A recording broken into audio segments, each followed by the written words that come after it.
Day 5.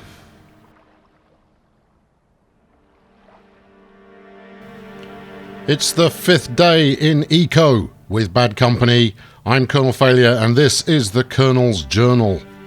Now, I've decided to leave town for a day or so in order to do a little bit of farming, but also because, well, I'm currently the richest player on the server, occupying over 33% of all Vagan credit available.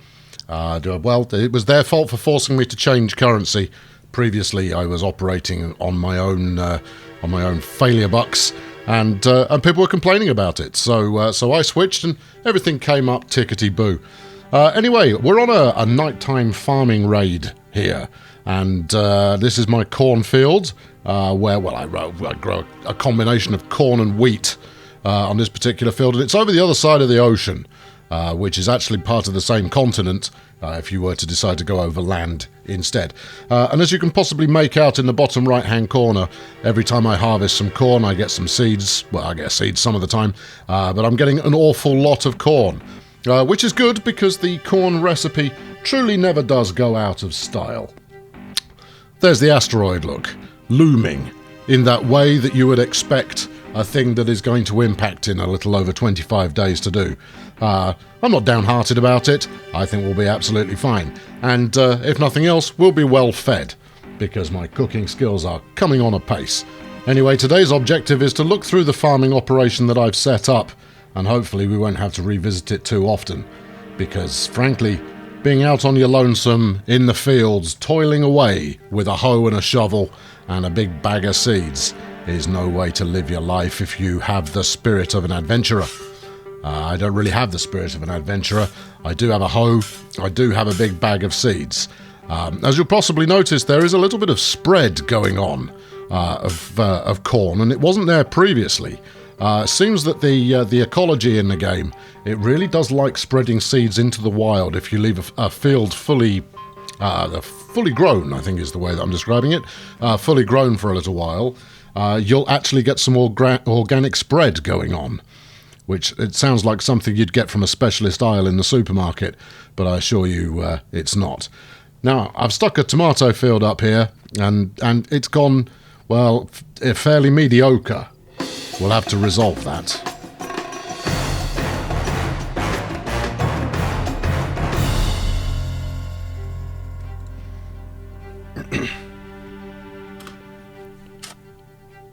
Now, I originally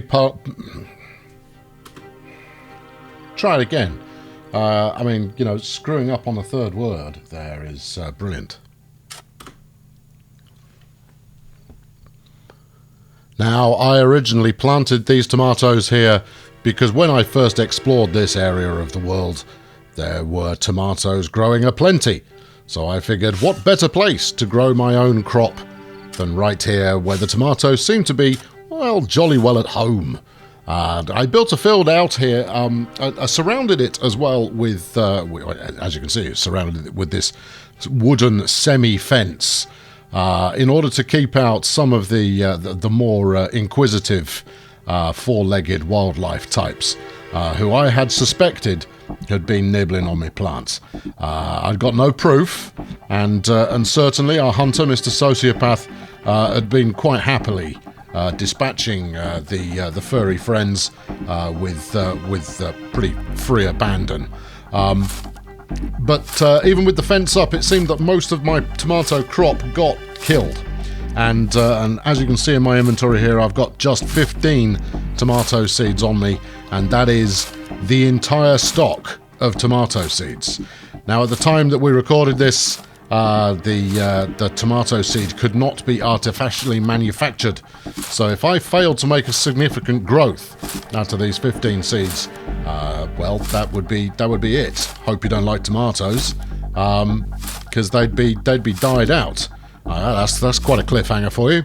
We'll revisit that in a moment. Meanwhile, wheat is one of my newer success stories. Previously, I'd been growing it elsewhere, and it really hadn't taken hold. But having brought it out here to my farmland, my farmland enclave, it had started to get a little bit more prosperous. In fact, I was considering here about maybe expanding the field space. but as you can see from my collection of goods, I've actually got a reasonable amount here already. Certainly enough to feed everybody that was currently residing in our new town. And that's all I really needed. Didn't need more than that, although it might have led to me not having to farm quite so often. And let's face it, as you can see from the footage here, it is really compelling stuff. Traipsing up and down, hoeing your field, having just cut everything down out of it. Again, I built this kind of mud bank around the outside in order to demark it, apart from anything else, in order to make it so that it looked like it was intentional, because you do get encroaching grass, which is what I've had to dig out there, and encroaching grass is a pain in the bum when you're attempting to just keep it orderly. I've given up on the whole spacing mechanic, certainly as far as wheat and corn are concerned, because they don't seem to care. Placing plants directly next to one another seems to yield exactly the same results as spacing them out. So I'm left. I'm just going to, maximise my growth efficiency. Now, one of the other new members of the town population, who I believe joined yesterday, Mr. Skipperchew, has opted to become the town's miller and possibly baker. And maybe on the fence about baking, but certainly he's going to take over milling responsibilities, which means that I don't have to take that particular skill line, saving my skill points for my next set of culinary delights. And they are culinary delights, people.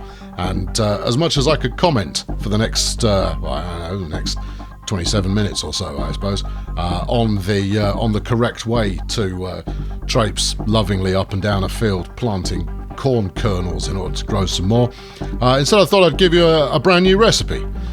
Today I'm going to give you a recipe that might not be around much longer, and that is for the charred tomato. Now, I've not sold many of these.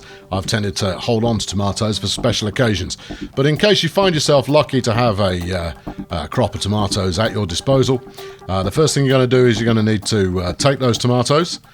They may be the last ones on the planet, but they're worthy of your attention, and then set fire to them.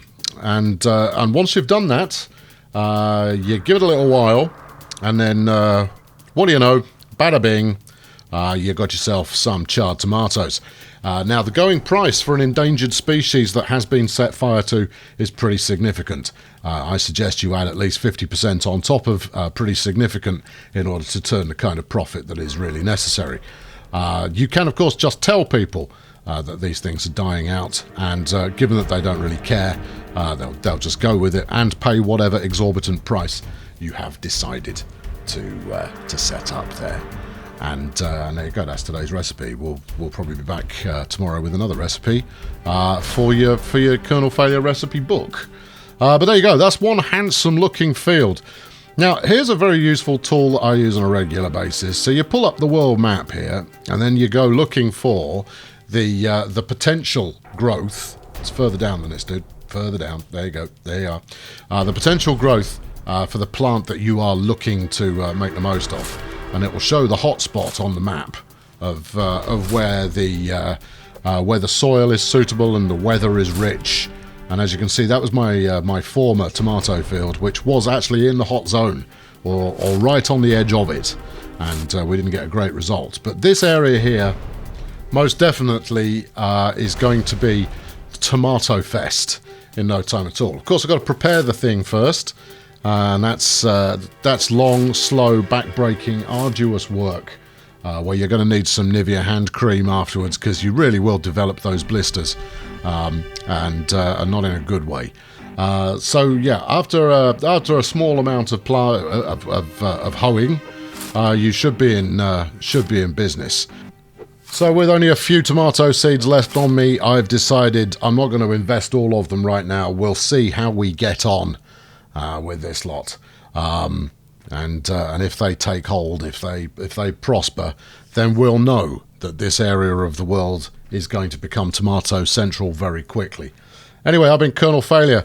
Why not subscribe to this journal series to ensure that you don't miss out on the next gripping episode of Farming Today? Fling a like at this one if you too like a charred tomato, and I'll be back very soon with the next instalment. Thanks for watching. Cheerio.